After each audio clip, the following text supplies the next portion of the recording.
سلام، امیدوارم حال همه خوب باشه. ما امروز میخوایم ماهی شکمپر درست کنیم. 2 تا پیاز دارم من، یه سر کامل سیر دارم، 2 تا قاشق رو به گوجه دارم، سبزی دارم، گشنیزه، کشمش دارم، ادویه دارم که مرحله به مرحله میگن چی دارم و کجا استفاده میکنم، و یه دونه ماهی دارم. خب اولین کاری که میکنیم، من پیازم رو نگینی خورد میکنم و میذارم یک کم روی گاز نرم بشه. نمیخوام سرخ بشه، فقط یک کم نرم بشه. خب من گذاشتم پیازم نرم شد. الان کشمشم رو اضافه میکنم.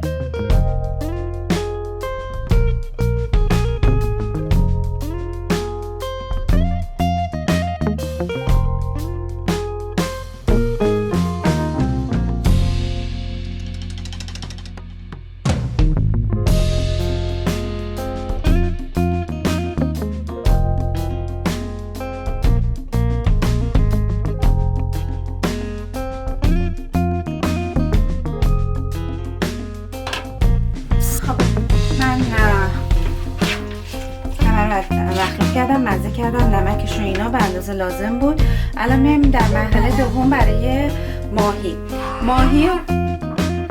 ماهی رو از کمر باز میکنیم ما، نه از شکم، که بتونیم این قسمت شکمش رو حشو کنیم. خب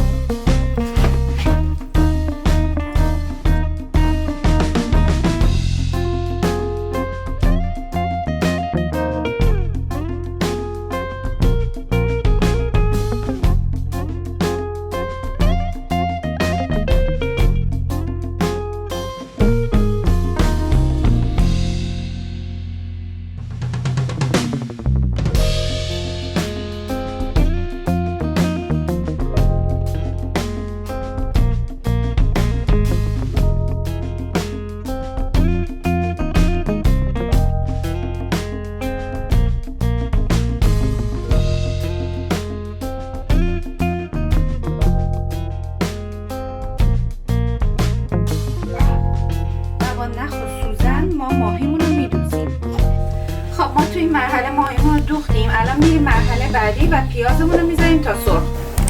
خب توی این مرحله که میبینید پیازمون سرخ شده، ما الان سبزی گشنیزمون رو که خوردش کردیم از قبل رو اضافهش میکنیم و میذاریم کمی سرخ.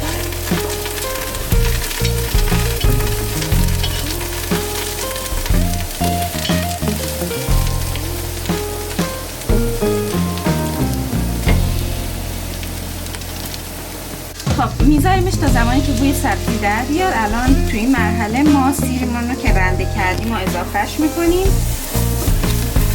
و یه تفت کوچیک که بخوره ادویه و رب گوجه‌مون رو اضافه میکنیم.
دقیقه میذاریم این بر ماهی و یه دقیقه اون بر ماهی تف بخوره با مواد، بعد آب میریزیم.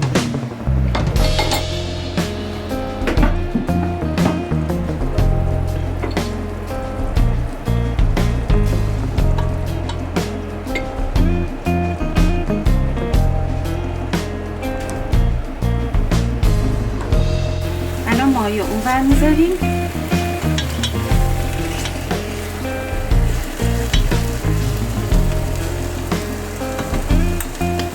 سد میکنیم یکم.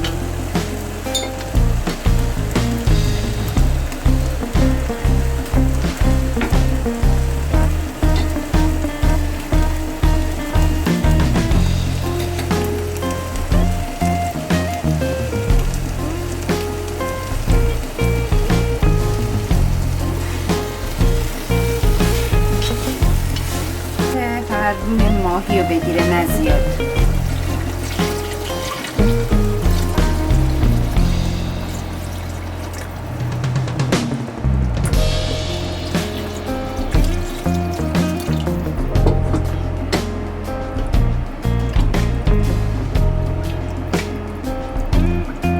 وقتی که جوش اومد آتیش رو کم میکنیم و در دیگو میذاریم و میذاریم ماهیمون بپزه.